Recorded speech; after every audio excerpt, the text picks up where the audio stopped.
একটি নতুন রঞ্জিতপাড়া প্রসাদপুর গ্রাম পঞ্চায়েতের মিডিল রাস্তাতে একটি নূপুর মিঠাই ভান্ডার দোকান হলো। এই যে দেখুন, এইখানে কিছুদিন আগে একটি চায়ের দোকান হয়েছে এই জায়গাতেই। আশা করি এই দোকানের মালিকের সঙ্গে আমরা কথা বলার চেষ্টা করব। ভেতরে যাওয়া যাক।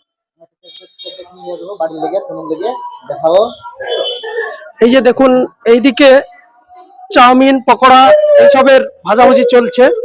আজকেই নতুন ওপেনিং হয়েছে।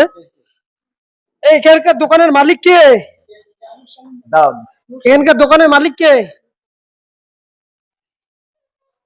দাদা? এই দোকানের মালিক কে? আমাকে দেখা তাহলে তিনি ভাইজান নতুন দোকান করলেন? আসসালামু আলাইকুম। ওয়ালাইকুম আসসালাম। নতুন দোকান করলেন? নতুন দোকান হলো। তা এখানে কি কি পাওয়া যাবে? এখানে পাওয়া যাবে মিষ্টি থেকে সব রকমের আইটেম আছে। তারপর আবার আমাদের এখানে চাউমিন আছে।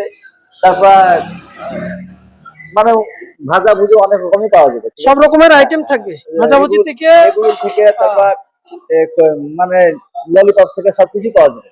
আর এই দোকানের নামটি কি হলো? এটা হচ্ছে নূপুর ভান্ডার মিষ্টি, নূপুর মিঠাই ভান্ডার। মিঠাই ভান্ডার। আচ্ছা, আপনার দোকানে আসতে হলে ঠিকানাটা কি? আপনি যদি রঞ্জিতপাড়া মোড় থেকে আসে তাহলে প্রসাদপুরের দিকে আসতে দেখবেন একটা ফাঁকা মাঠ আছে। মাঠের এখানে গাছটা আছে, ভাটাটা পার হয়ে আমাদের এখানে পাওয়া যাবে। ওই যে রঞ্জিতপাড়া প্রসাদপুর পঞ্চায়েতের রাস্তার মিডিলে? রাস্তার মিডিলে। এখানটা কি কি নামে চিনবে? এটা রঞ্জিতপাড়া বলবেন, রঞ্জিতপাড়া নুরসালিমের মিষ্টির দোকান দেওয়া বললেই সব চিনে নেবে। নুরসালিম মিষ্টির দোকান।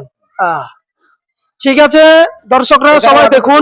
এই যে এইখান থেকে আপনারা যে কোনো অনুষ্ঠানের মিষ্টি এবং চাউমিন যেগুলো দরকার সেগুলোর অর্ডার করতে পারেন। এখানে সব জায়গাতে যে মূল্যতে দেওয়া হয় এখানেও সেই মূল্যতেই দেওয়া হবে।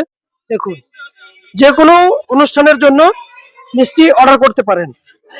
এখানে সবাই যে মূল্যে দেয় সে মূল্যেই দেওয়া হবে, কিন্তু স্বাদের কাছে ডিপেন্ড করবে।